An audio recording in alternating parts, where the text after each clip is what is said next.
बुध प्रदोष व्रत कथा।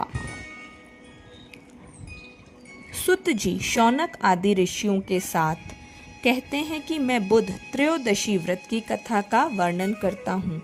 आप सभी ध्यान पूर्वक सुने। प्राचीन काल में किसी ग्राम में एक पुरुष निवास करता था। कुछ समय पूर्व ही उसका विवाह संस्कार संपन्न हुआ था। विवाह के उपरांत कुछ दिनों के पश्चात वह पुरुष गौने के लिए अपनी पत्नी को लेने ससुराल पहुंचा। वह बुधवार के दिन पत्नी को विदा कराने पहुंचा। उसके सास ससुर बोल और साले सालियां आदि संबंधी ने कहा कि बुधवार के दिन पत्नी को विदा करा के ले जाना अशुभ माना जाता है। किंतु उस दामाद ने सास से कहा, ऐसा कुछ नहीं होता है, ये सब अंधविश्वास है। मैं तो बुधवार के दिन ही अपनी पत्नी को घर लेके जाऊंगा। बारंबार समझाने पर भी दामाद ने अपना हट नहीं छोड़ा, जिसके कारण अंततः विवश होकर सास ससुर ने अपनी पुत्री को उसके साथ बुधवार के दिन ही विदा कर दिया। वे दोनों नवविवाहित दंपति बैलगाड़ी में बैठकर घर की ओर जा रहे थे। एक नगर से थोड़ा दूर चलते ही मार्ग में उसकी पत्नी को प्यास लगी। पति एक पात्र लेकर उसके लिए जल लेने गया। जब वह लौट कर आया तो उसने देखा कि अज्ञात व्यक्ति के साथ उसकी पत्नी लोटे से जल पी रही थी और साथ ही उससे हास्य विनोद कर रही थी।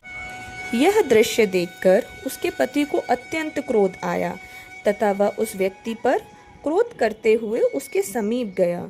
किंतु देखता है कि उसकी रंग रूप कद काठी सब उसके समान ही था। वे दोनों आपस में लड़ने लगे। आने जाने वाले और भी पथिक एकत्रित हो गए और वहाँ एक सैनिक भी आ गया और उसने स्त्री से पूछा कि इनमें से तुम्हारा पति कौन सा है। एक समान दो व्यक्तियों को देखकर वह स्त्री धर्म संकट में पड़ गई और व्याकुल हो रोने लगी। मार्ग के मध्य में अपनी पत्नी को इस स्थिति में देख के वह पुरुष भी व्यथित हो गया और उसने भगवान शिव से मन ही मन प्रार्थना की कि हे महादेव, आप मेरी एवं मेरी नव वधू की रक्षा करें। मैंने बुधवार के दिन अपनी पत्नी को विदा कराकर अनुचित कार्य किया है। हे भोले शंकर, मैं भविष्य में ऐसा अपराध कभी नहीं करूँगा, मुझे क्षमा करें। भगवान शिव ने उसकी प्रार्थना स्वीकार कर ली और उसी समय वह अज्ञात व्यक्ति अंतर्ध्यान हो गया। उसके बाद पति और पत्नी सकुशल अपने घर पहुंच गए।